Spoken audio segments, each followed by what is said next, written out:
Hi everyone, in this video I got guided to talk about the topic of confused consumerism or confused understanding about what is balanced consumerism that actually begins in all of our lives since our childhood days. And reminiscing about my own childhood patterns as well as the patterns that I'm trying to shed in my current adult life, I am going to reference now two kids whose videos I saw online. There are so many parents in social media who are doing, it's not specifically about those two kids, but I'm going to just mention their incidences where they both actually very good kids if you look at the social media profile of their parents, and they're very helpful kids in their family life. And both these kids are somewhere between possibly like 6 to 8 9 years of age range, because it's kind of difficult sometimes to gauge a kid's age if they have been living in healthier countries, healthier settings. So I don't know the exact age, but I'll assume they are, because they speak very well, because they're not toddlers anymore and neither have they reached their teenage age. They're definitely somewhere between this 7 to 10 years or age range, or 6 to 10 years age range. And in one of the kids videos, that kid is very helpful with their dad is a stay-at-home dad, and he spends a lot of time with his both kids. They have a couple of kids, and their kids spend a lot of time with the dad in their home doing home chores, and so they have been taught really well by their parents, and their parents are doing a great job in trying to raise their kids the best way they can. But we all have some gaps in which, where because of the society we live in, because of the culture we live in, we all have gaps in our own understanding about consumerism, which then when we are practicing some gaps in consumerism, that then ends up getting translated into the next generation. And it's not simply the consumerism of the parents that get translated into the kids, but it's the habits that the kids are watching on a TV show they are watching, on the advertisements they are seeing on TV, on the social life they have with their friends, on many other things of their life, that on the social life or family life of when they visit some relatives, how the relatives are living their family life. All of this ends up influencing a child's outlook towards materialism or consumerism, and it also influences our outlook as well, because our materialism and consumerism as a 30 40 50 year old adult, or even a 70 80 year old adult, has been influenced by what we saw propagating, or what we saw to be prosperous, what we presumed to be showing something that defines something important to us. So very simple example, when I was growing up, we were showing on Indian TV serials. If you watch a lot of Hindi TV serials, or even Hindi movies, or even advertising directed towards women, what were the advertising related to women showing on TV or on our TV shows? While when I was very very young, TV shows were very simplistic in nature. Women in those TV shows were very simple women who were hardly wearing any makeup, hardly wearing any jewelry, hardly wearing anything that made them look very artificial or different from how a normal Indian ordinary Indian woman will look like. That was the beginning days of television, so most women were very ordinary looking and normal looking, average Indians. But slowly, even then, in there also modernism was there, and the modernism that was hitting them at that time was wearing in the 40 years back of India, 30 years back India, what was the Indian woman's definition? She would wear a simple sari, she would wear bindis, and and minor jewelry occasionally for functions. That was their definition of womanhood, and that was also the definition of womanhood I saw in my own family amongst my aunts and mothers and grandmothers, they also didn't wear anything more than simply a sari and a bindi, or sari and a little bit of face powder, a little bit of lipstick occasionally, some jewelry occasionally for wedding events. That's all that most of my ordinary lower middle class and even normal middle class family side, both sides of my family were very easily dressed, simply dressed women. Even if those women were earning, they were all very simply dressed and not into mass consumerism, and they hardly consumed. Most of their finances were, if they were not earning, their finances came from their spouses, but if they were earning, and even if they had their own finances, the norm was to be a very simple woman for even those women who were earning a significant chunk of money. So consumerism was not at an all-time high 30 years back, 40 years back in India. But in that 30 years back India, what we used to see in TV, what we used to see in our family life, that has now slowly shifted. That whole narrative has shifted from 30-40 years back India, how Indian women used to look. If you look at Indian women now, there is a wide diversity, and some Indian women have stayed simple, but very small percentage of Indian women has stayed simple. And this is true globally, not simply of India, it is also true of America as well. Just that in America, if 30 years back the Indian shows used to show Indian women wearing ordinary clothes, in American shows American women were already into consumerism slightly more than India. So they were already into doing more fashion oriented things, wearing more makeup, coloring their hair more, buying more consumerist goods like accessories, purses, shoes. So all those American women were much more fashionable.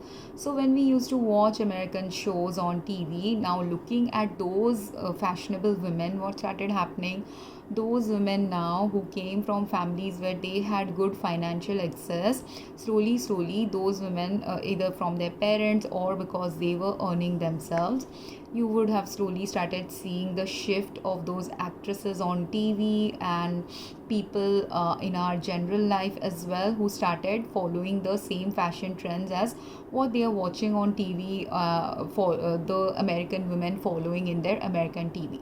Then there was also globalization. So there are people in our families who started moving out of India to work in Western countries or more developed countries. And again, wherever there was more development means there is more economical independence for the women, which also means that women started now consuming more products marketed towards women. So those who were richer, now they have more perfumes, they have more makeup, they have more shoes, they have more clothes.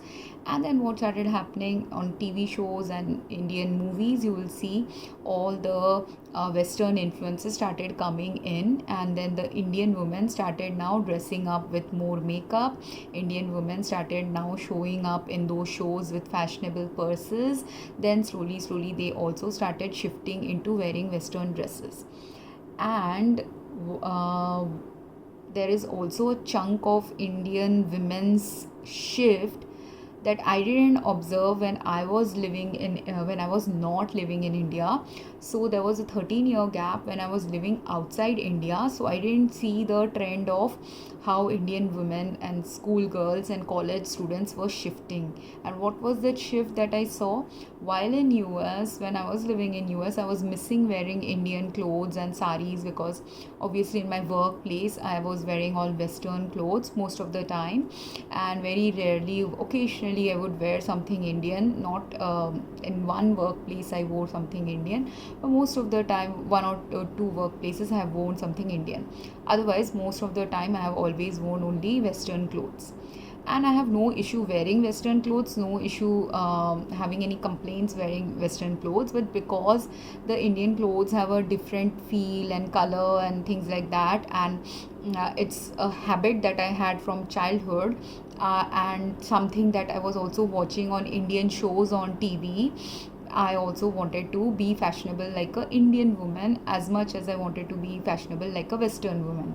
So whenever I would come back to India, I would buy fashionable Indian clothes, and then we would wear those clothes during Indian festivals or birthday celebrations with Indian friends and things like that while living in US. So that part where I was missing wearing Indian clothes, Indian jewelry, um, when I came back to India, I started again wearing more of Indian clothes than Western clothes.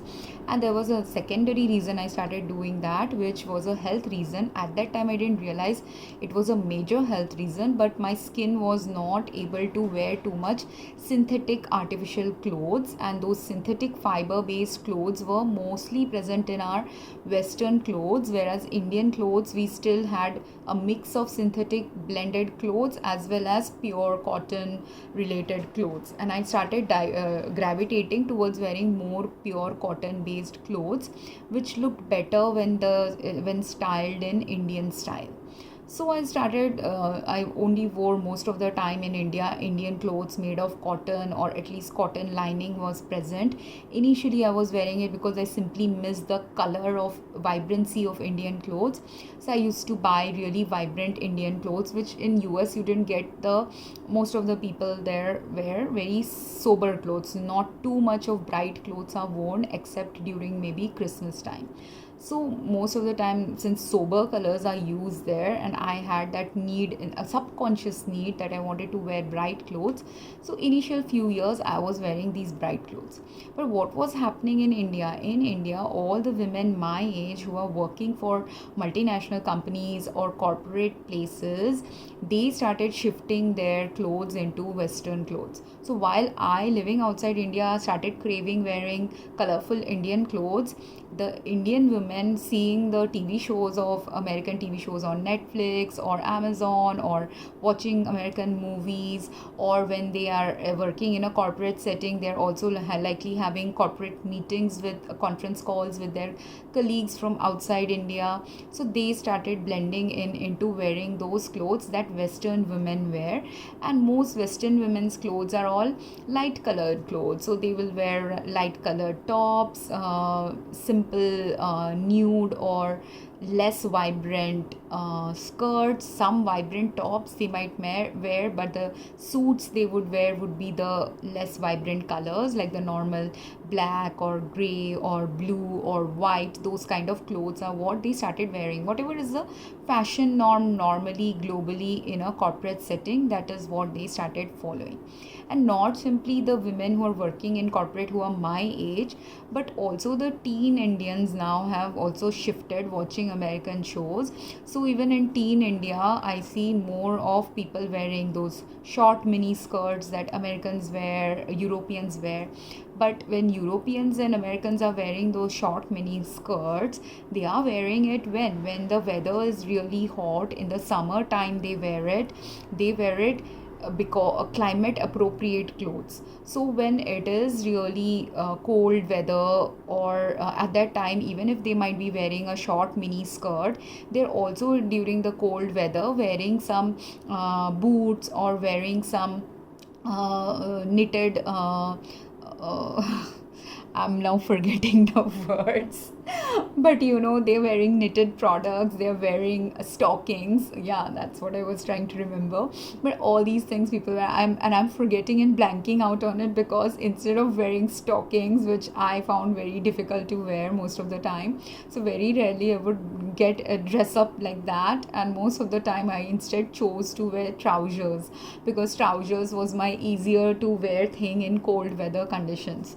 And being from India, the cold in US was a little bit more stronger for me. I also eat more vegetarian food, eat a little bit. I used to have vitamin D deficiency, and later on I realized my vitamin D deficiency is from my nutritional choices, and also the choices that I had. Anyways, my vitamin D deficiency essentially led me to feel more colder also in US climates. So as a result, I used to dress up much more warmly than a normal US person would, or even a normal Indian would, who didn't have that vitamin D deficiency. So see, what was ruling my clothing choices? It was my health that was ruling my clothing choice. It was my subconscious health problems that I didn't know at that time was ruling my clothing choice. It was my missing certain things from childhood days ruling my clothing choice. But also, what was ruling my clothing choice was what was the norm present in the work environment where I'm going. And same way, the women in India also, some of them are influenced by TV shows, some of them are getting, so there in India you will also see two kinds of Indians now, or both can be present in one Indian, which is there are those Indians that are getting influenced by the Hindi shows, Hindi movies. They want to buy more of those chunky jewelries, the decorative jewelries, artificial ones and real ones. So if you're super rich, you're buying the real jewelries of real gold material, whereas if you're not that rich, you're not buying the real gold material, but you are at least buying the gold replicas that are now present in a gold or pearl replicas that are present in the junk jewelry that is available in the market. So you want to wear expensive looking jewelry, people want to wear fancier looking jewelry or more intricate design jewelry, more intricately designed patterns in their clothes, and all that people wear during festival time, during celebration events.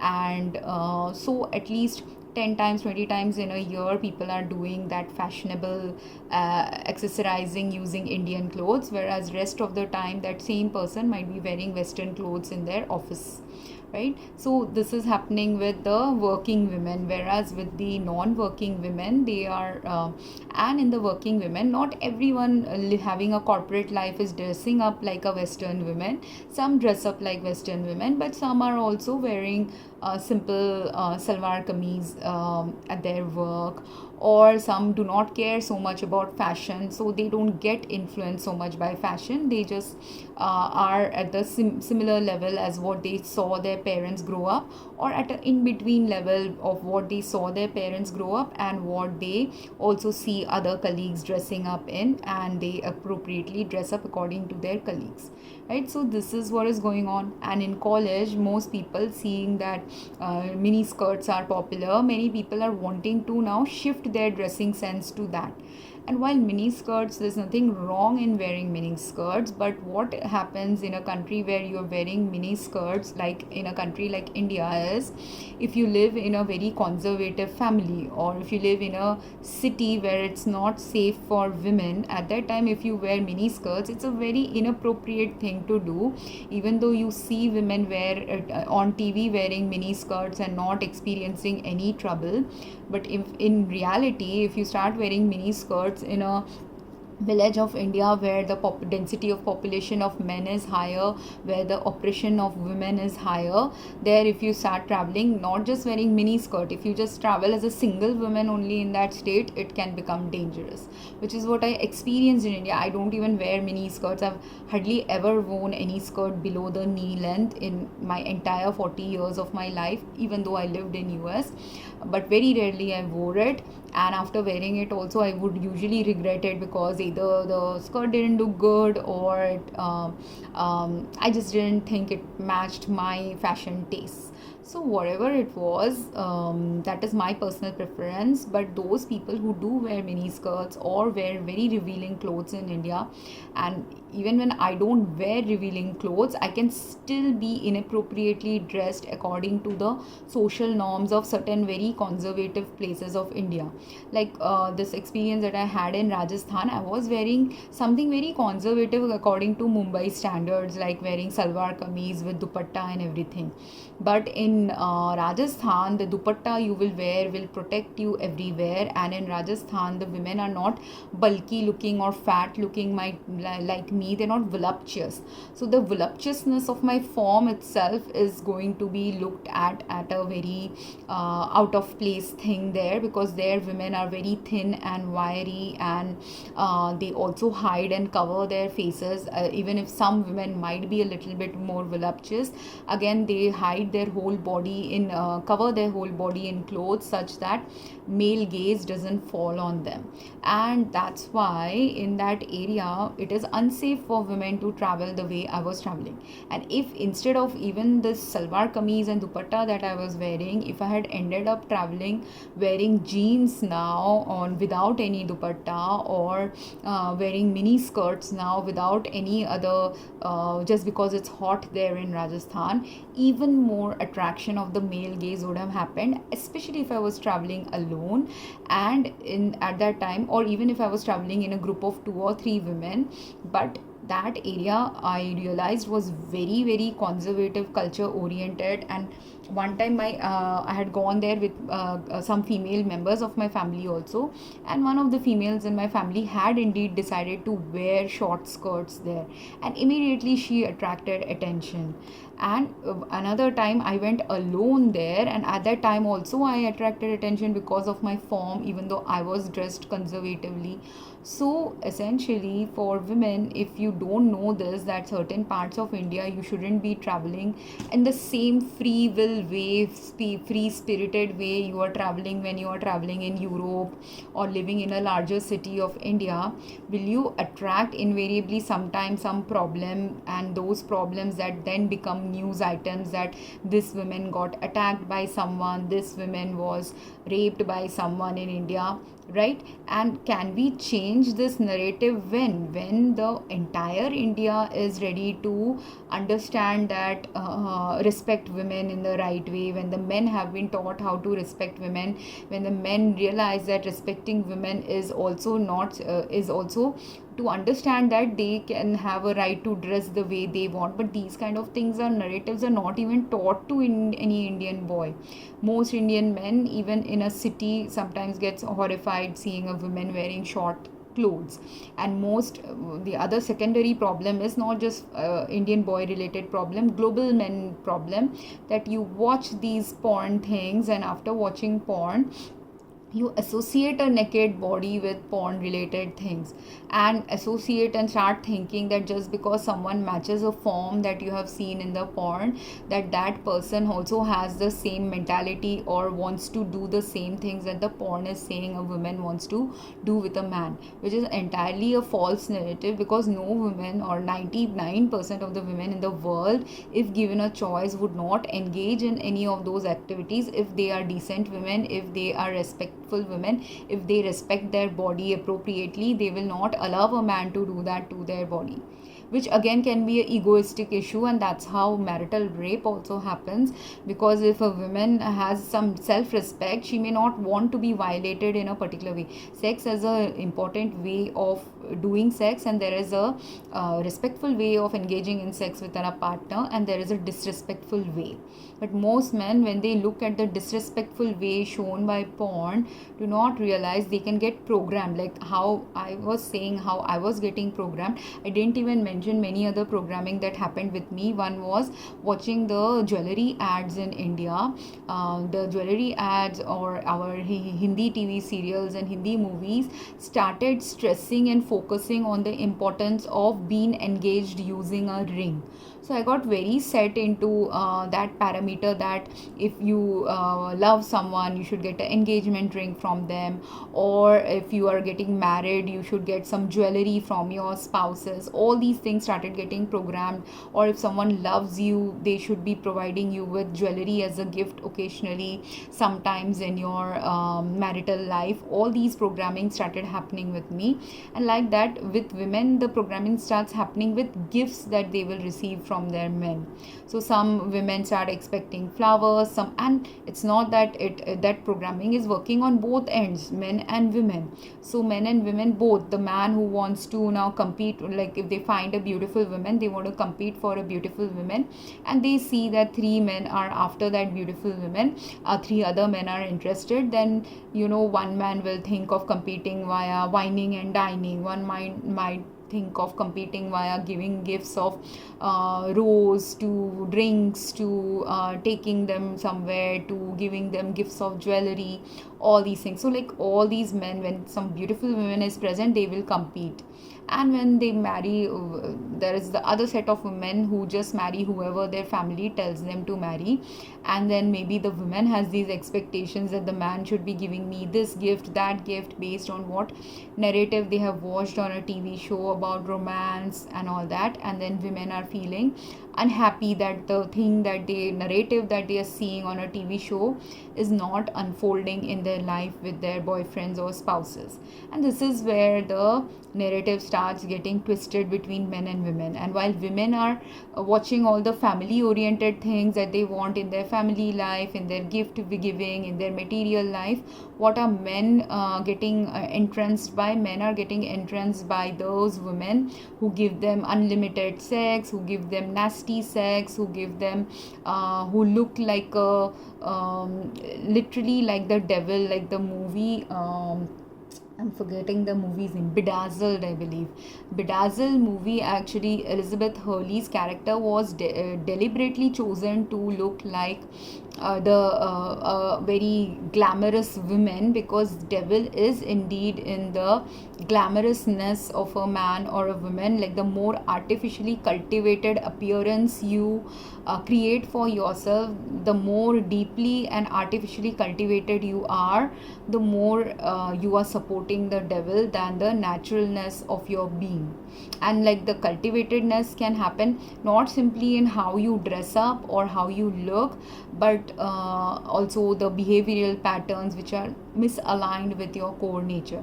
For example, let's say I am a very my core nature is I cannot be a woman who can be a soft spoken, demure, less masculine energy holding women. I was just raised in such a way where I didn't have any opportunity, even though there were women in my family who are like that, demure, soft spoken, very fashionable. All these things were there in my family, in the women around my life. But in my life, somehow those influences never managed to, they just were around me. It never managed to pull me into becoming like that. And so I in 40, when I got married and my marriage failed, that's when I realized that their family's expectation of a woman is a demure, submissive, less outspoken, less masculine energy holding women, which I simply cannot be. So I cannot be a complementary partner to that man who expects a woman to be like this, or that family that expects a woman to be like this. Right? So I have a particular personality type which I can't, and people can say, oh, if you had to live in Taliban like area or a more conservative family, consider yourself lucky and all that.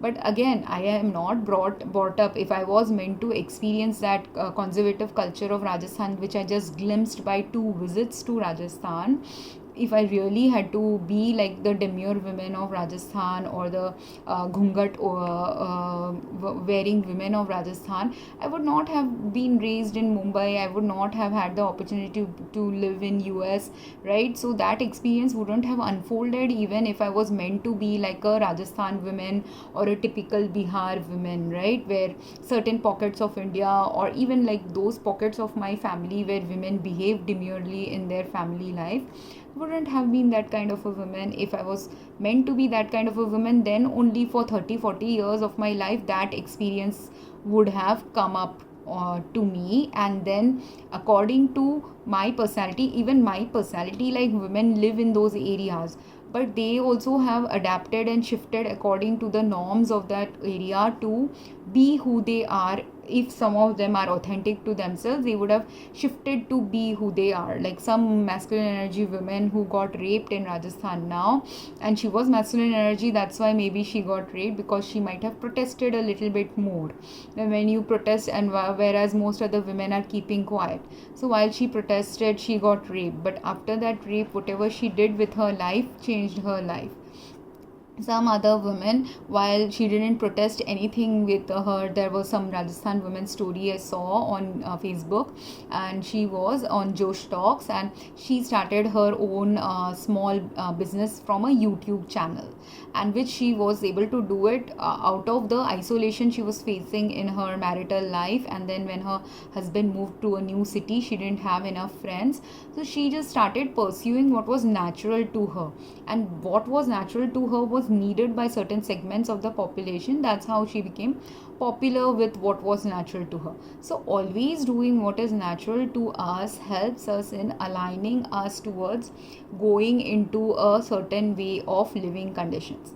But when does it get misaligned? It gets misaligned when you are getting influence now. If that woman, if her in-laws are constantly, like, they were abusing her about her beauty, how she looks, how she does things, and and they were abusing her about her beauty. Why? Actually speaking, if according to Rajasthan tradition she might not look beautiful, or according to their family they are saying she doesn't look beautiful, but if you actually looked at the woman, why was she not considered beautiful? Maybe because she was a little shorter in height, maybe because she was a little chubbier in her body type, and most Rajasthani women don't have that chubby body type.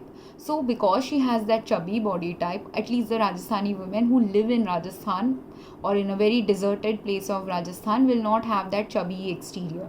She was also very fair looking. So all of this, in some other parts of India, her being chubby, her being fair might be considered beautiful, but in Rajasthan it was not getting considered beautiful.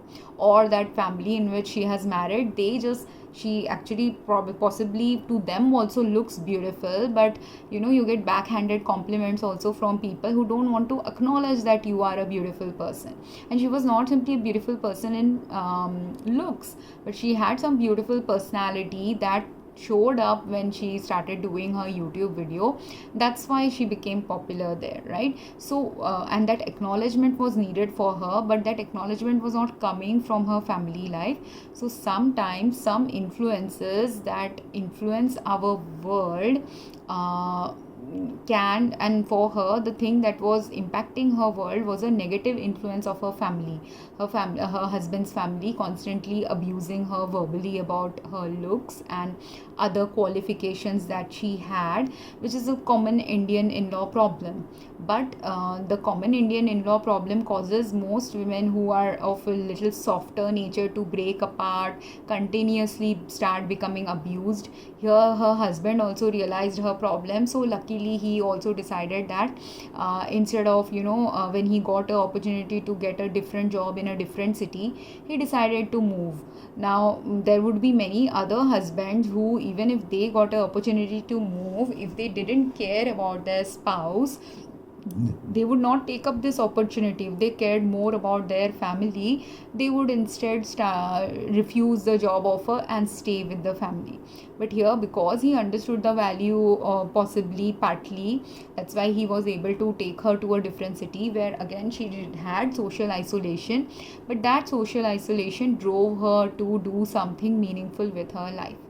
So in order to do, why I'm talking about this is because in order to do something meaningful in your life, in order to do something that brings you money, in order to do something that brings you recognition or validity, as brings you a value or worth as a woman, do you really need jewelry? She doesn't have a husband who gives her jewelry, she doesn't have a husband who gives her any praise, likely to counteract the lack of praise from the other in-laws.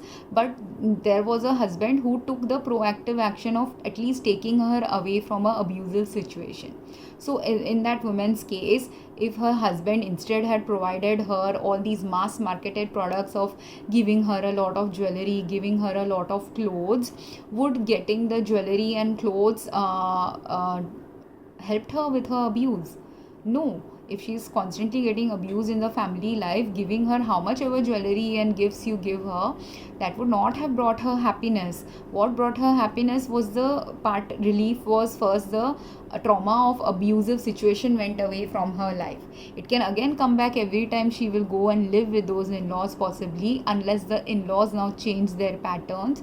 People can change, so if she prays about them changing their patterns, very good.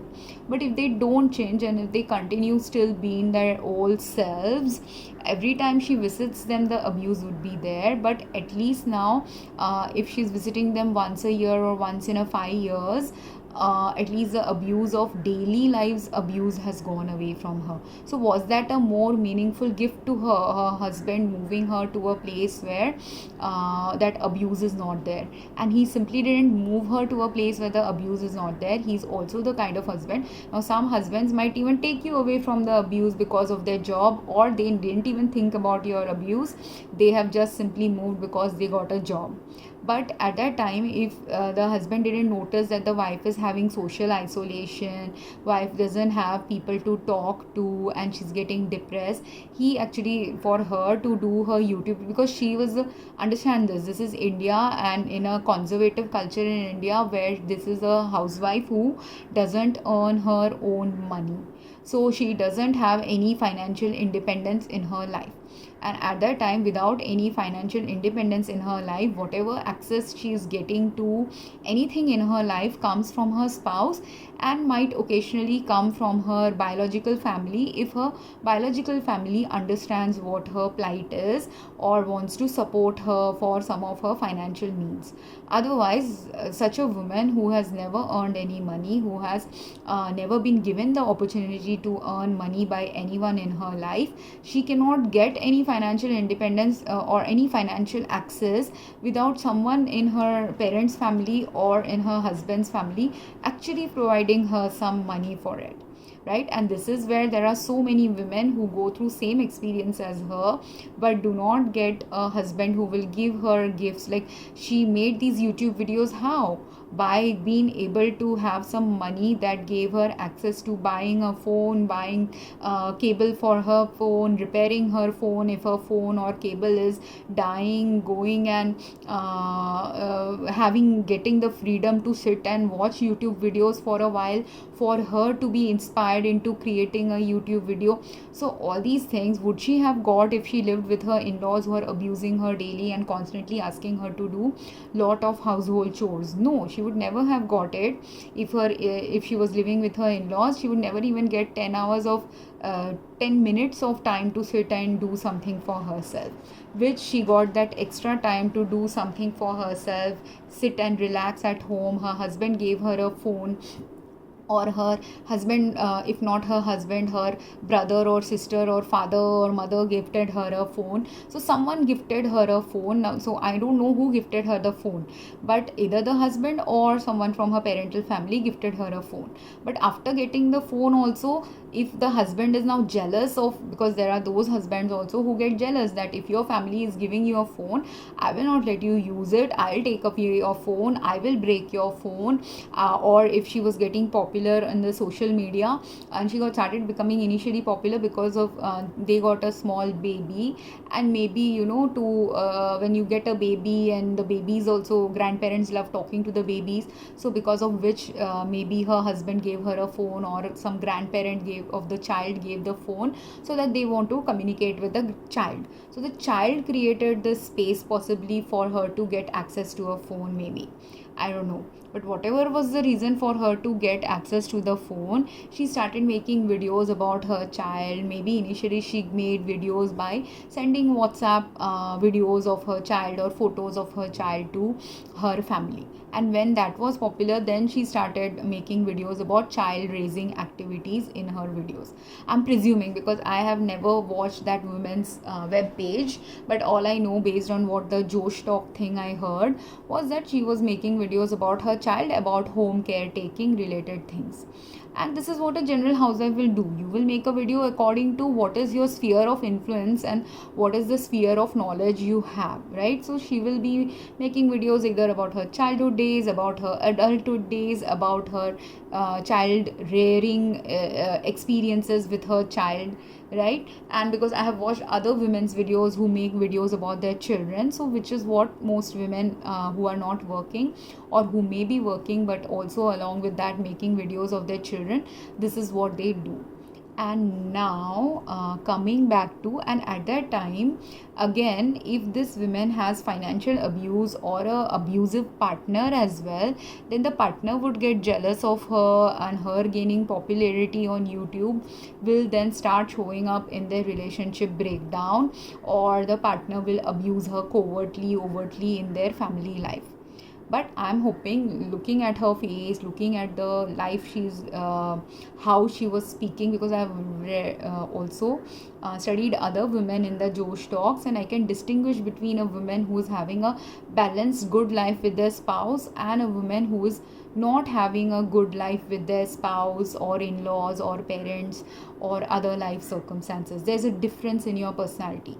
So she was one of the lucky ones who at least had a good supportive husband, and a husband who doesn't get jealous when she's getting popular or when she and their daughter is getting popular, because there are many men who will get jealous of the daughter. There are many women, opposite also can start happening. If the daughter is getting more attention via the videos, they will get jealous of the daughter.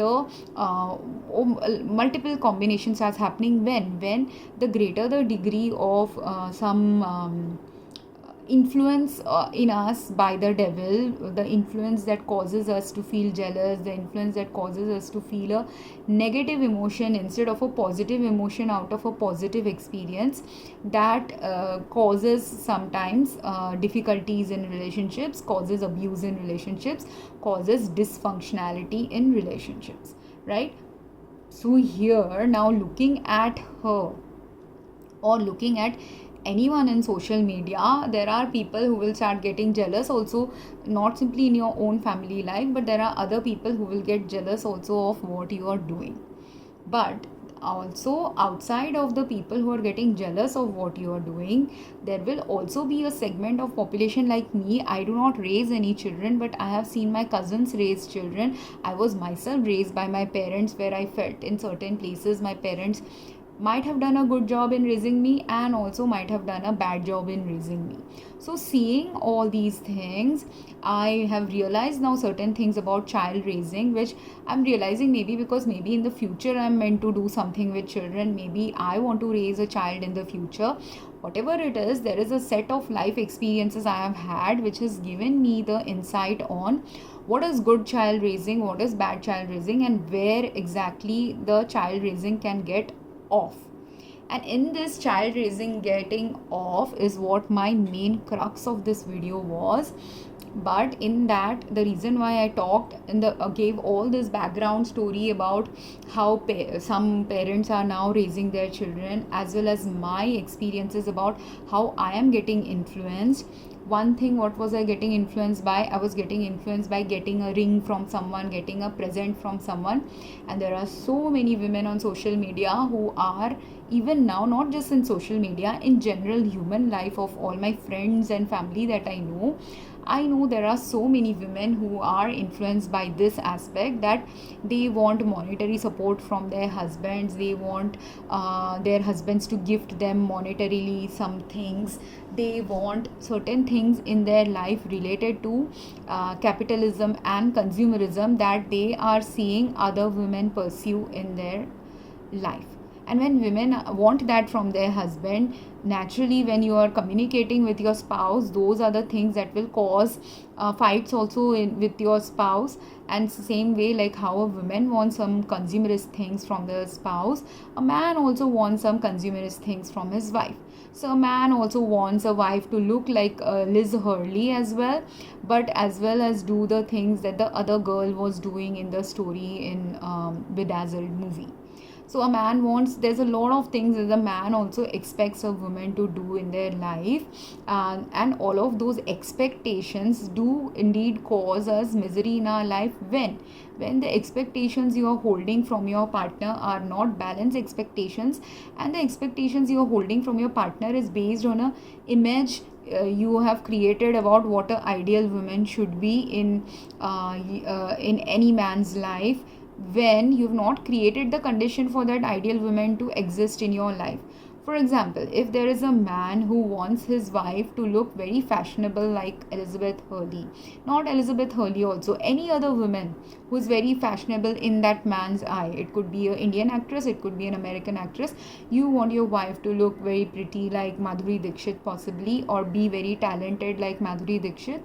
But can your wife be talented like Madhuri Dixit, look like Elizabeth Hurley, look very fashionable like a fashion icon that you admire and you get sexually attracted to, if you do not give your wife the money to if, like, let's say your wife is financially dependent on you, and that financially dependent wife doesn't get the money from you to buy new clothes, to fashionably, you don't give them any scent, you don't give them any makeup, you don't allow them to buy scent and makeup, can someone look like Elizabeth Hurley without wearing makeup, like her, how she wore in that movie Bedazzled? If that is the ideal form of woman you are getting attracted to sexually, that woman who doesn't have finances from you, who doesn't have the finances to go to a gym to perfect her body, who doesn't get the same nutrition as Elizabeth Hurley, and she can't naturally, if she is Elizabeth Hurley, I don't know what her height is, but she's a very tall woman. But if your wife is like a 5 foot woman,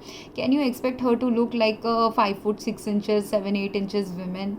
No, even if she wears 5-6 inches heels, she will still look a different physical form than Elizabeth Hurley, because she doesn't have the same physical form as her. She doesn't have the same dieting as her. She doesn't have a diet coach. She doesn't have a health coach. She doesn't have access to expensive makeup. She doesn't have access to expensive clothes.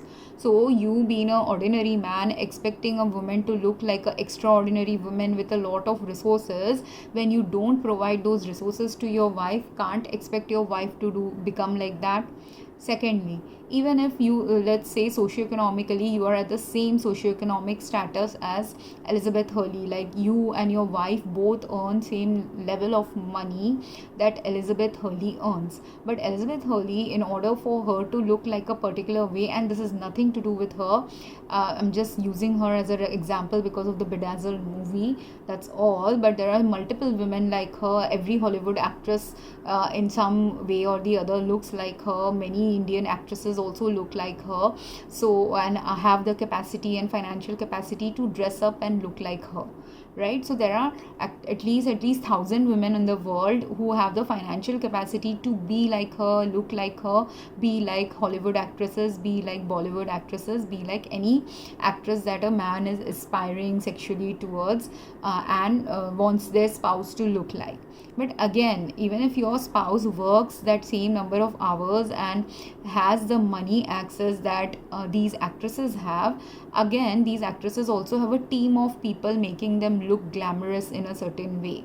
Be it an actress, be it a supermodel, be it a woman who is in the media, they all have some team who makes them look a particular way. But does a ordinary housewife have that time, even if they are rich housewives?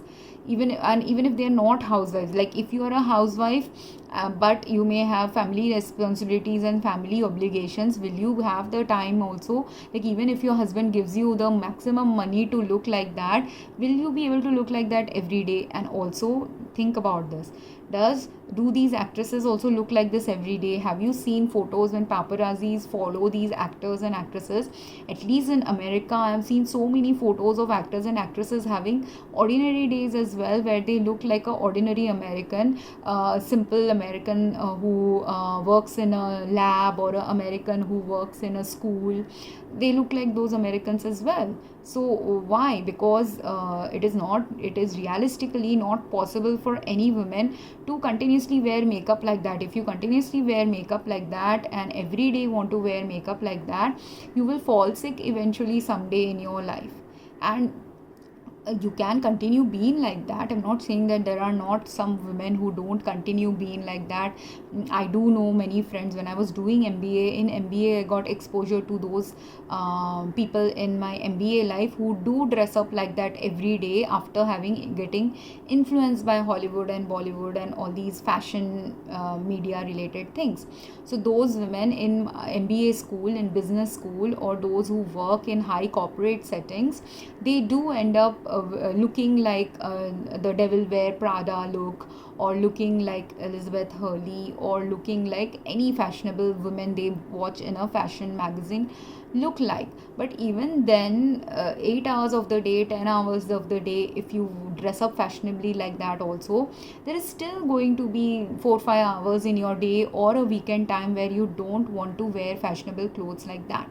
So now here is where the expectation versus reality hits of men and women. Sometimes some men looking at women look like that all the time in their office life now, and if they are married to some women who is a less that much intensity oriented, that much fashion oriented women. They might have married that women when they were younger possibly. Now they want that women to look like their office colleagues, and then when the wife doesn't look like their office colleagues, why? Maybe because the wife, even though she has money access from the husband, she doesn't have the time to go into this, because she is investing possibly her time and energy in child care. She is possibly investing her time and energy in pursuing her own career. She is investing it in doing some social activities, community activities. So there could be different reasons why someone's wife will not be competing with a fashionable fashion icon like women who is there in their office.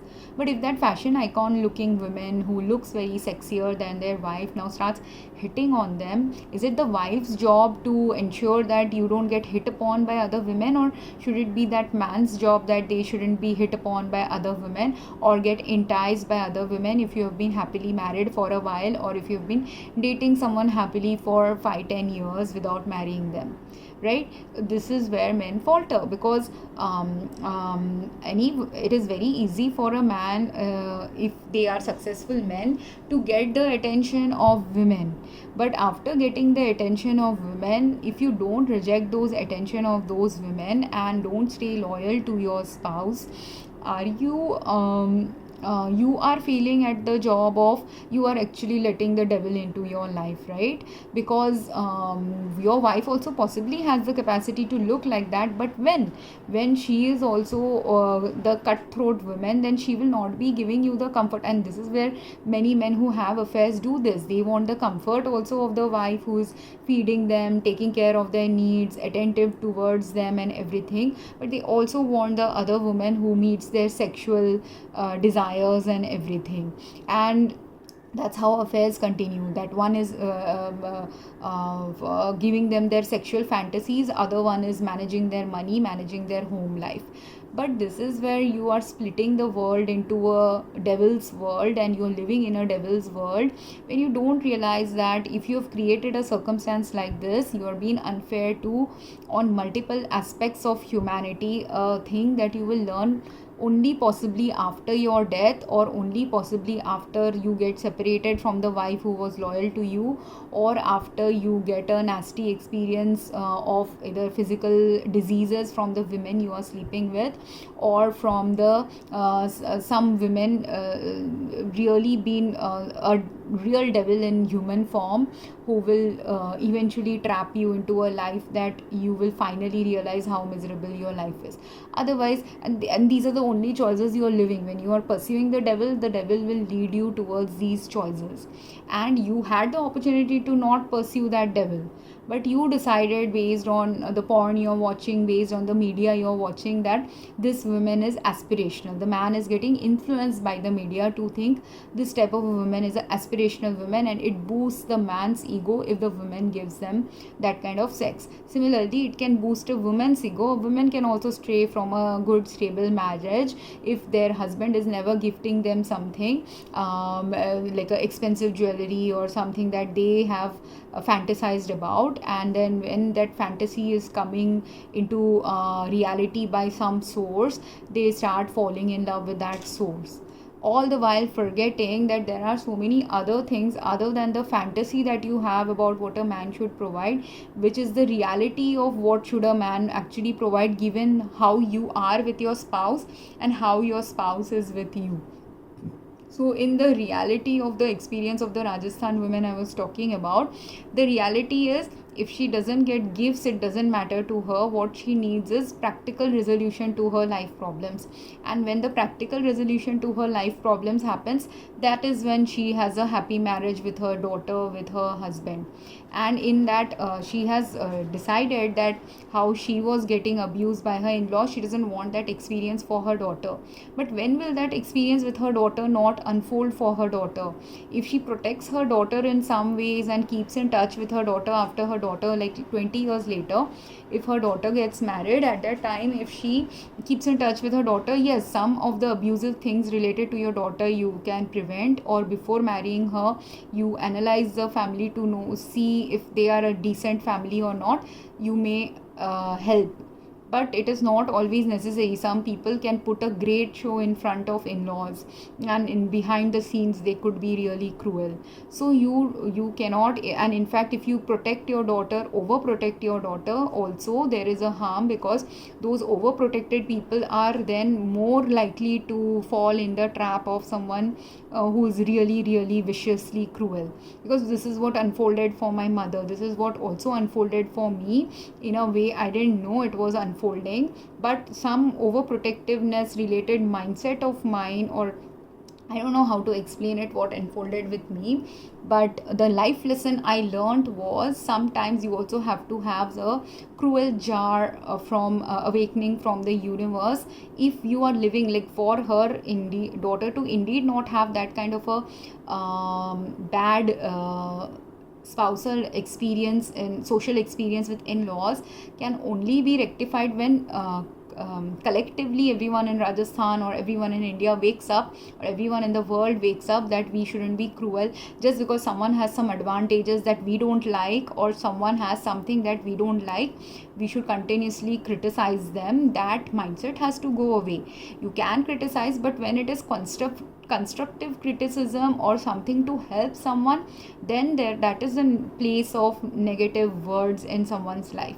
But when, like, say she's making a video, and in that video she is showing something that is inappropriate maybe for her to do, at that time, if even if she has million followers, if one follower writes to her and says, hey, this is not what I feel is the right thing to do for XYZ reason, that is a constructive criticism. That is not a criticism where they are trying to demean you, right? So but if you are abused and 10 times people are constantly telling you bad things in your life, at that time if someone says, hey, you shouldn't do this, and that person didn't give you the reasons why you shouldn't do this, someone can equate someone don't do this to the same level of abuse as a abuser is doing, that you are incompetent, you are this, you are that. So understanding that discernment is now required by that woman when she has become popular, because all of us being human make human mistakes, and when we make those human mistakes and someone is trying to tell us that you have made a human mistake and this is where maybe you can improve about it, then only you can improve it. And what is the human mistake all of us humans collectively are making globally right now? All of us collectively globally are making the mistake of equating love with consumerism, equating happiness with consumerism, when yes, some creature comforts in your life can definitely help bring that comfort zone to your life where you feel secure and warm and happy and balanced. But there is a place of consumerism, and there is a place where consumerism shouldn't exist. The moment you start losing track of where consumerism shouldn't exist, is the place where we all start being a consumerist society, irrespective of what principally we think we are doing that is not consumerist. And the explaining of this is where I was the point of my making this video, wherein what happened in one of the videos was that couple had gone to a cruise, and in that couple's videos also, because they're making videos with their children, the wife being a housewife and also being a migrant from another country, she usually talks about her it's a mixed culture couple, so they talk about their mixed cultural experiences in their videos, which is amazing. They also the woman has some great talent, so she shares her talent related to whatever skills she possesses, and she makes good cute clothes for her child, and she's also selling some of those clothes for other people who admire her artwork. So all these things are going on simultaneously in her life, but because of the way we all have been raised currently on earth, all of us have some consumeristic tastes in our life, which our family life, our social life, our cultural setting, all are influencing those consumeristic tastes. And as a result of a different elements of consumerism that is present in this child's life, what has now started happening is, when they went for a cruise trip and they came back from the cruise, the child she's a 6-7 years old child possibly, and she was being held by her father. and she's telling her father that we didn't get any souvenir. And what was the souvenir? She wanted a souvenir of a fish from the, like, maybe, jokingly the father might have said we will go on a cruise and we will see a lot of fishes, and she might have said, can you catch me a fish then from there? And he might have said, yes, I'll catch you a fish. And she literally, being a child of a certain age, she might have believed her dad that he's really going to, in the trip, they are really going to catch a fish from that trip. But when that didn't happen, one thing is she got disappointed about that. Second thing is, the child, they were in a shop market buying something in a shop. This recording was going on while they were buying something in a general store of US. So while they were buying something in the store, now maybe I don't know what might have transpired behind the scenes, but whatever happened, the child got mad now, and slightly mad. She was not like very mad because she's a very polite child, and she got down. She was not anymore in the dad was holding her like this, but in the next scene she's on the floor of the store walking around. And the dad asked what happened, why is she doing like this? So the mom said, it's because you didn't get her a souvenir. And this is where now the consumerism aspect hit me, and that's why I felt this. And there are many other consumerism related videos that are hitting me currently about consumerism, and because of which I'm making this video. This is exactly the reason we all get influenced by consumerism. So we all expect when we go on a trip we will buy a souvenir. So it's possible that the dad might have promised some souvenir both to the mom and the child, and the souvenir didn't happen. And that's why they are talking to the dad like that. That could have happened. They both had some expectation of buying some souvenir that they didn't end up buying. And for the dad, maybe given the income he has, just going to the cruise vacation itself was possibly a great expense. So for him, that is enough of a gift he has given to his family. And the quality time they spent in the ship was what is the gift he has actually given them. Because considering his socioeconomic status, it is very possible that he had extended his socioeconomic status's level by saving the money for a ship tour, because cruise to ships are very expensive. So he has done a very expensive tour for them, and he needs to now he does indeed need to convince his family that this trip itself and the memories they generated from the trip itself is enough of souvenir for their trip. So if they had taken enough pictures, if they shared some beautiful memories eating some beautiful food, or if they saw some beautiful sea animals in the cruise, or met people from around the globe in the trip, all these experiences are also important souvenirs from the trip. You don't necessarily have to actually buy a $10, $20, $30 souvenir or something from the cruise as a gift. It is also possible he might have got something for the mother, but he didn't get something for the daughter. So the daughter now, because she's growing up now, she's slowly that jealousy aspect that I'm talking about, that jealousy aspect can also start happening. Either a mother can get jealous of a daughter, but sometimes a daughter can get jealous of the mother. But this jealousy aspect and this consumerism aspect, why is it happening? Because if you normalize that it is okay to get a gift, obviously if you're getting a gift for the mother and you didn't get something for the child might feel offended about it. Or it could also be the mother might have said that, okay, dad didn't get you a gift here, you didn't get your souvenir.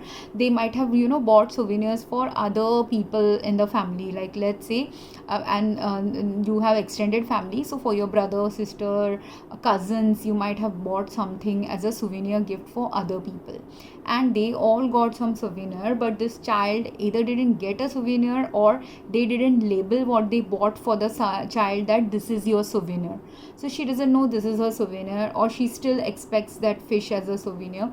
Whatever it is, if you want to clear, firstly, there are all these possibilities. Why? Because every family will have something different unfolding. So for some it could be that other family got souvenir and the child didn't get any special souvenir. For some it could be that just the mother got a souvenir that she didn't get as a souvenir. It could be that they did buy something special for the child but didn't label it as a souvenir. or it could be that they had indeed promised something that is not realistically possible for them to actually carry fish from the sea, right? So obviously they can't give her that gift. So setting realistic expectations is now something they need to teach her. So these are all the things you have to teach. You have to teach her a realistic expectation that you can't get a fish. That was just a joke like thing. Like for us, seeing the fish is the memory. We are catching it as a memory. We are not catching it in reality. So that could be one lesson you can teach the kid. You could teach the kid, if you have gifted to other people, yes, maybe if you want to create fairness in the child's life, give her also something similar that you have given other relatives. Secondly, or you have given her something even better than what you have given other relatives, then tell them, like if you have given a magnet to your relative or a keychain to a relative, but for the child you might have bought a belt or bought a shoe for the child, then tell her this is the souvenir from the trip. And if you haven't really also bought anything, tell them that they didn't come with us to the trip, that's why they got this magnet, but we have memories of spending time seeing this animal, seeing that animal, you made friends in the ship, all these things were your gift, right? So these kind of teachings you have to teach a child, then only they will go out of the consumerism mindset. Can the child get out of the consumerism mindset? Every time they ask that I need a gift, you actually give them a physical gift, than also focusing on the non-physical gifts of something you have done with them.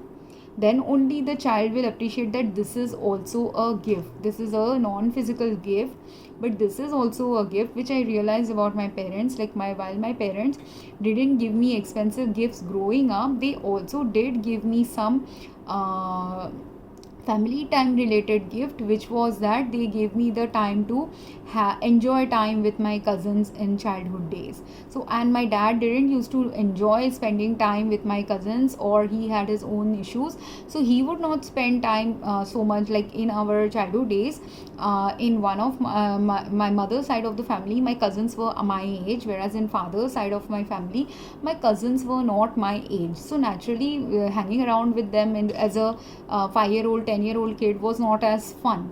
So while I did spend some time with father's side of the family, I usually tended to spend more time with my mother's side of the family. And we all used to insist, like if we had 4 weeks vacation, 3 weeks we would spend with our mother's family, and only 1 week we would spend with our father's family, or 1.5 weeks we would spend with them, and 2.5 weeks, like it was always more time was spent with my mother's family. Why? Because that was a more enjoyable experience. Now to bring balance, my dad could have insisted that in order to bring balance, we should spend half time with both sides of the family. But he never insisted that, because he saw that we were enjoying more time with the mother's side of the family. So he always let us do that. And while he never went and stayed 2.5 days, 2.5 weeks with them, he would spend time, he also enjoyed spending time with his friends in his village. So he would spend most of his, in the 4 weeks, only 2 or 3 days he would spend with his in-laws, but the rest of the 3 weeks he would spend with his own family, or in his own friendship circle.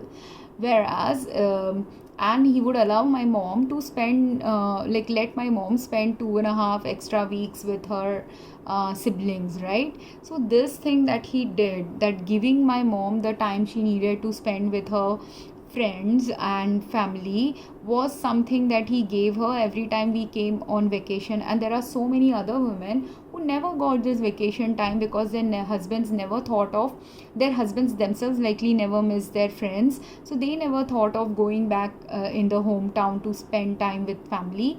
So while many of my childhood friends never used to go to their hometown, or in 10-20 years of the shared childhood time have spent with some of my friends, in those 10 years I have only seen them go maybe one time to hang out with their family.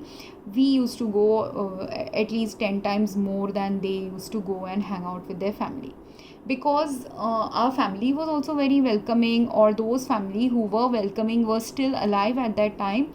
So going and visiting them every year was a fun experience.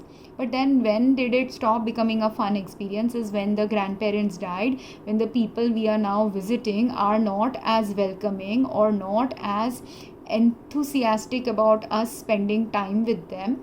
That is the time when our time, quality time, that of 3 4 weeks, months that we used to spend with them has now diminished, because those people who were welcoming about, who were accepting that when we are visiting, they enjoy the fact that we are visiting them, they like the fact that someone is staying with them. When those hospitable people are not there in your life, then you will also see, you will not enjoy the experience with those who do not care about hospitality, or who care about only superficial hospitality.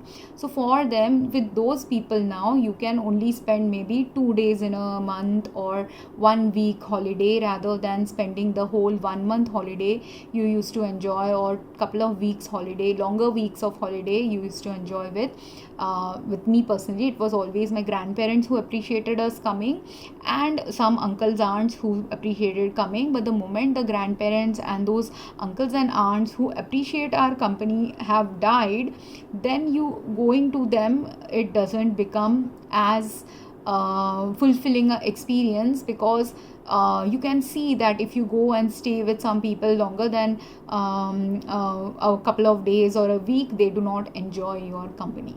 So does that make sense? And this is also a part of quality bonding experience, because if you wanted, and there are some people who think like, why have people stopped visiting us, why don't people come and visit us often? It's because of your inhospitality.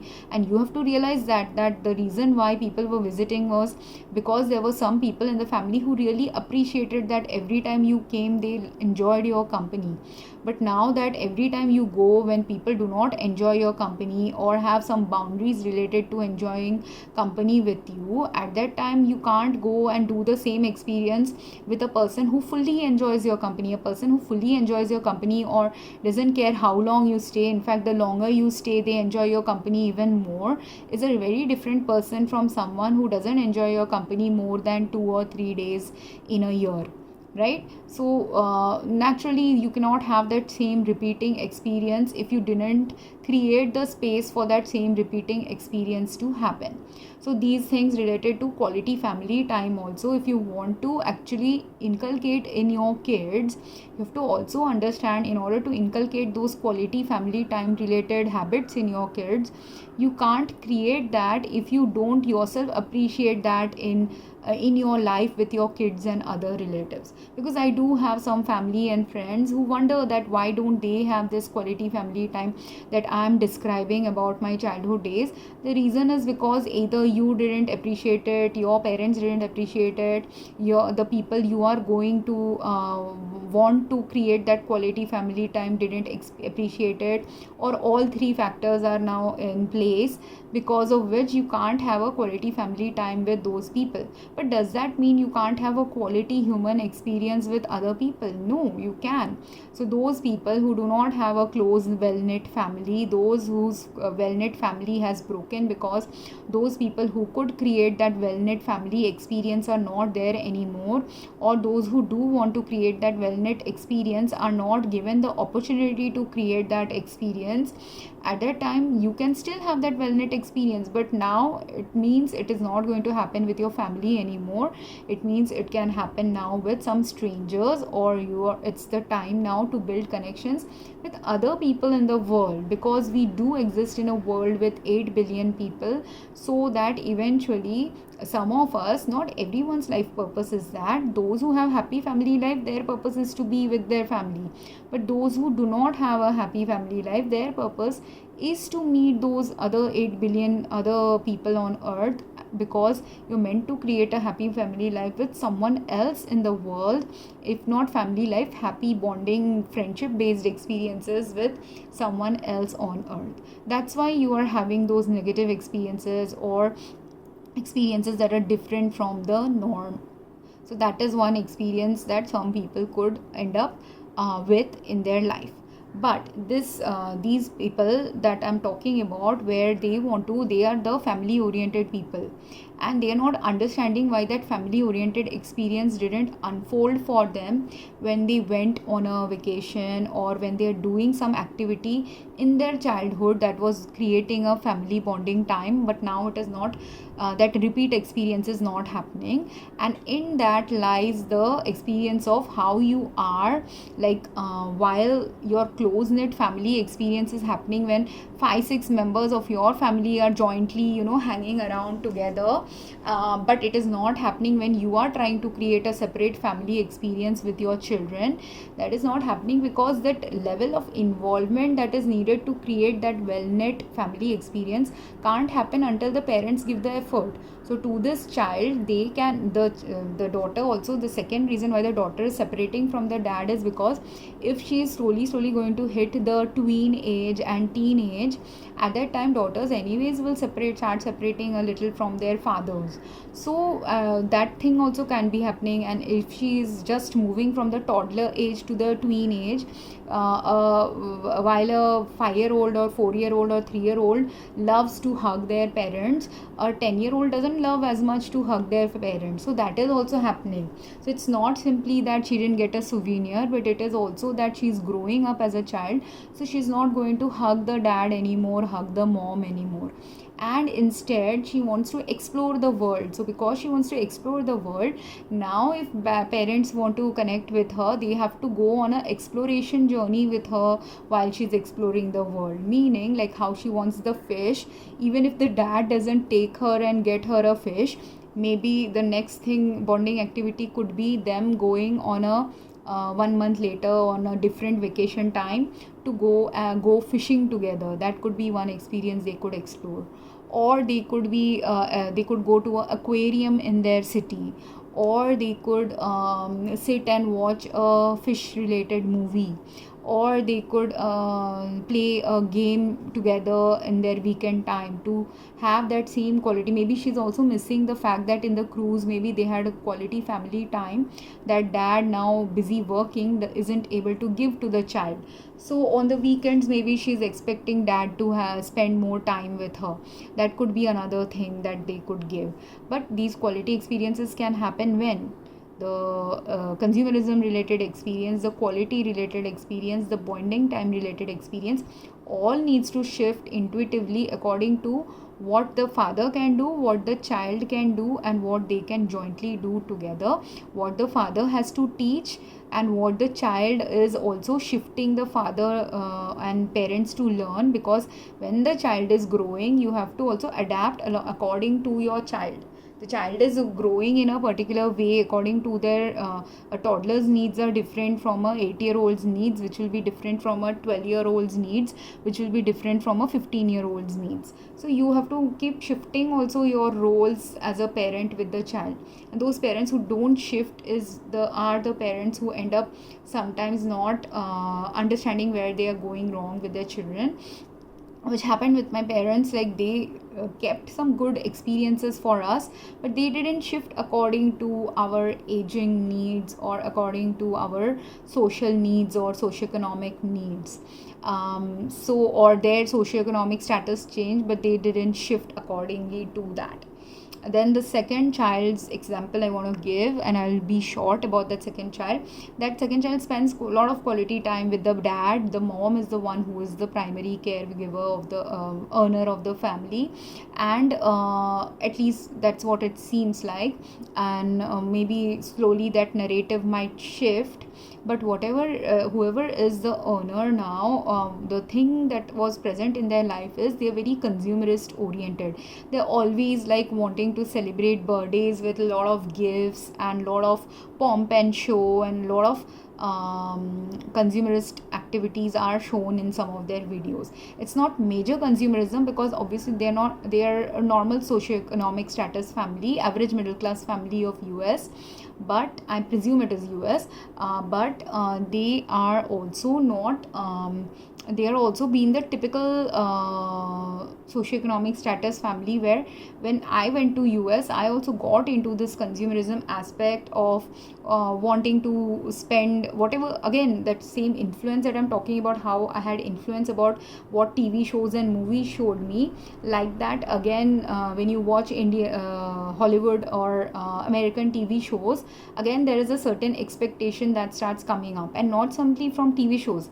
If I simply go to a American market only, there are so many products on display, and if I haven't learned about managing my consumerist expectations, what will happen is, or because because I also came from a little lower socioeconomic status family, there are things I didn't get to buy when I was a teen, when I was a child. I never even thought of buying many things, but there were certain things I did think of buying, but I never got the opportunity to buy.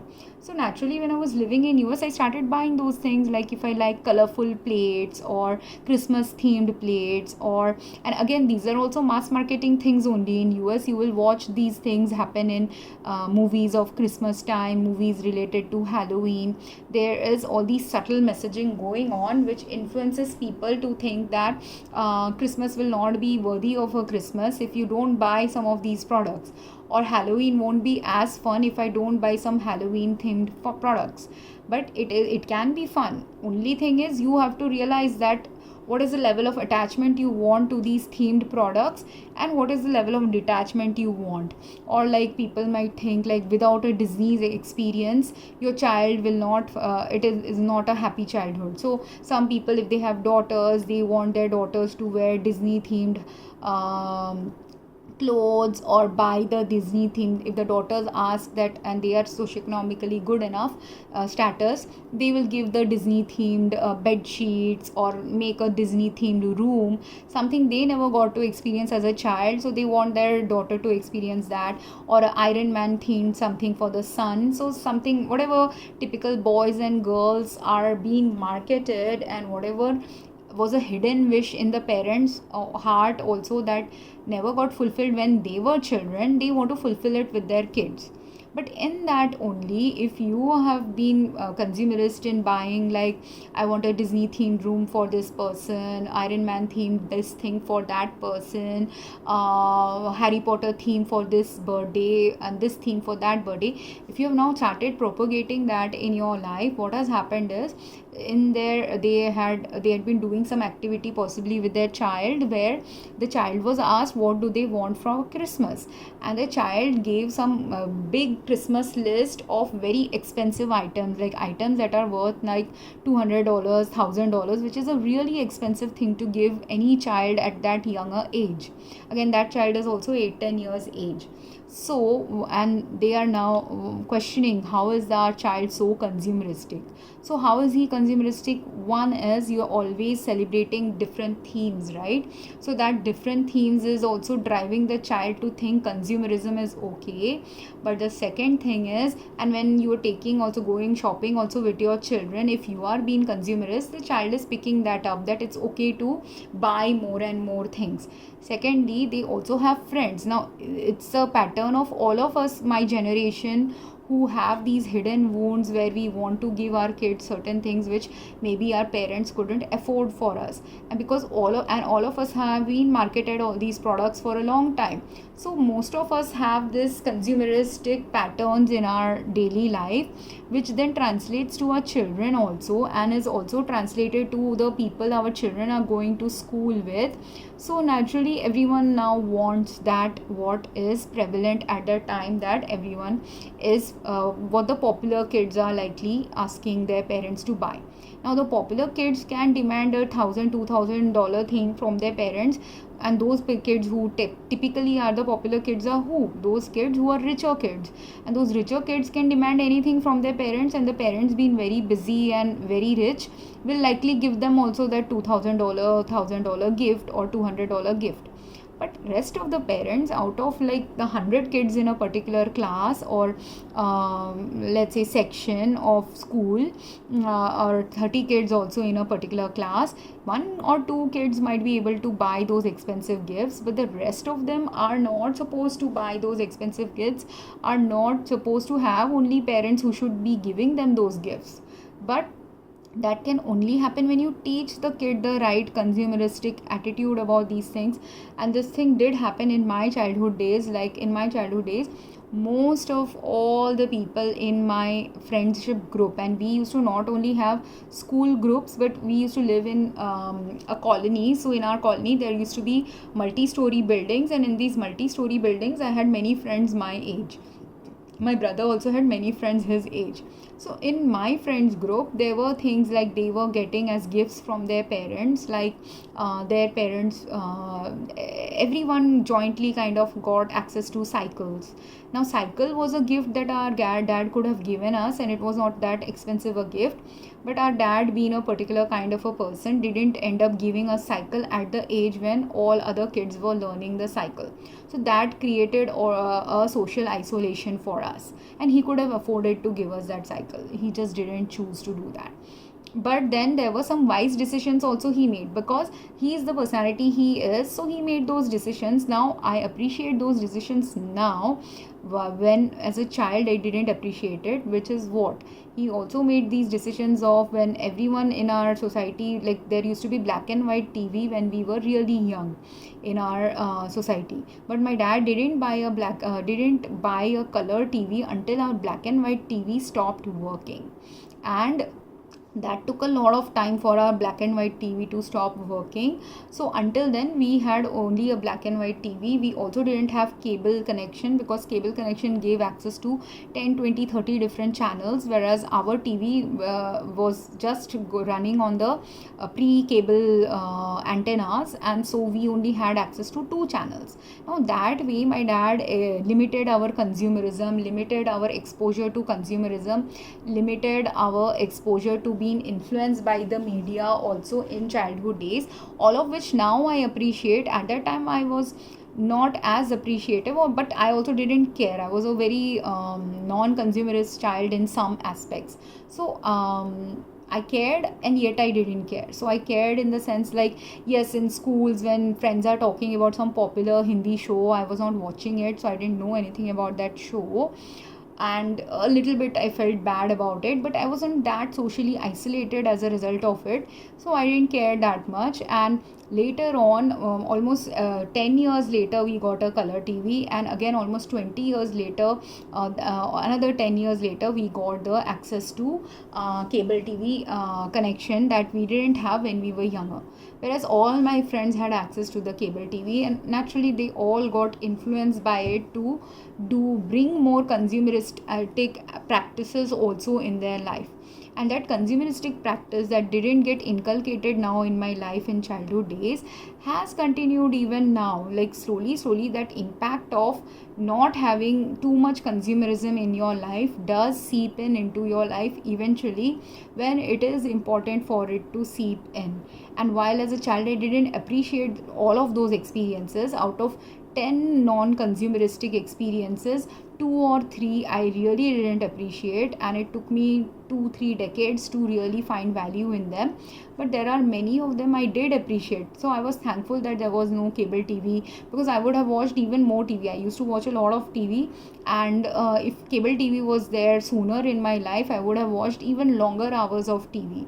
So naturally I understand that not having those cable TV experiences, having limited TV hours, and my dad and parents did try to limit our TV time also for a while. So until I was 18, they restricted all these things for us, and because they restricted all these things for us, all of these helped in developing the time that I took to read books instead, to study instead, which I wouldn't have done if I was that child whose parents are giving you everything that the child is asking.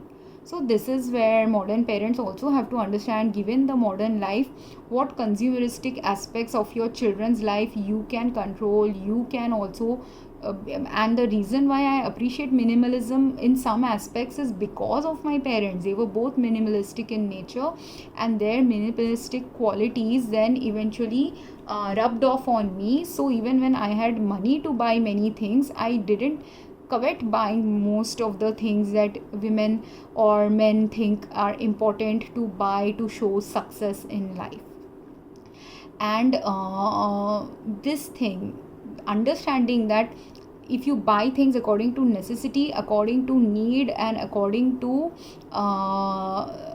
quality, it also ends up taking us towards a more healthy earth, more balanced earth, more earth that is sustainability aligned, that is balance aligned, that is harmony aligned, that is aligned with our purpose of living a life on earth currently, where though we think our purpose might be like, oh, seeing Disney movie, it is about buying some Disney product or Iron Man product or this or that for us or our kids. While it does bring you some pleasure to have a Iron Man statue in your home, but think about it realistically. If I had today a problem when for some reason and I don't get the Iron Man statue, does it detract from me having a happy experience with my family if I have or don't have that Iron Man statue? I can, right? Any child also, if you don't get a Iron Man toy, does it detract from the child not having that experience? Like me not getting exposure to all the TV shows that my friends watched as a teen that I didn't get to watch. If any time I actually regret now as an adult, I can actually go and watch some of those TV shows online somewhere if they are available online for me to watch even now. So was that a bad experience? No. If that watching that TV show was valuable for me, I can watch it at any age. I can watch it in my 30s, I can watch it in my 40s, 50s, 60s, retirement age also. If I still hold in my 60s the regret that I didn't get to watch a particular show. Same way with cycling also, while I did hold a little resentment because I didn't get to learn cycling with my friends, even now I still don't know how to ride a cycle. Even now in my 50s, 60s, 70s, whenever I wish, I can learn that experience. So certain things that were delayed for you when you are growing up, that at that time might feel like a grave injustice from your parents, those things, if later on you have the facility or opportunity to learn it and you really want to learn it, you can learn it any time in life. So irrespective of what you didn't get access to as a child, you can learn something if it was truly going to be meaningful or valuable for you. At this stage, yes, having a cycle is meaningful for me if I want to go and shift to a country which is more health aligned, sustainability aligned. They are reducing the carbon footprint by reducing car usages. But until the time I don't learn how to ride a cycle, are there also other countries where public transportation might be good, so I don't even need to ride a cycle, possibly where walking and public transport is sufficient enough knowledge to travel in those countries? Then I don't need to ride a bike, right? That is the only regret why I have a regret about riding a bike. Other than that, even there are many times in my 20 years of adulthood where I had the independence to learn cycling. I have toyed with the idea, should I learn cycling, should I not learn cycling? I don't yet know, should I learn it, should I not learn it? So like that, if you don't give your child certain gifts, and instead of not giving those gifts also, if you actually create the quality experiences with the child, you will realize that the child will have much more appreciative childhood with you. My grandparents never gave us any super expensive gifts throughout our childhood, but even then I have much more good quality experience memory even with my grandparents than actually I have quality experience memory with my own parents. Like, I mean, I'm not saying I don't have any quality experience with my parents, but my grandparents spend much lesser time with us, much lesser money on us, but despite them spending much lesser time and less money on us, I felt more love from them sometimes because of just the quality of experience with them. So I hope this was insightful, and if anyone has questions, comments, please post a question, comment, or anything you wish to share about your own childhood days or about your own child raising experiences. Thank you very much. Have a great day.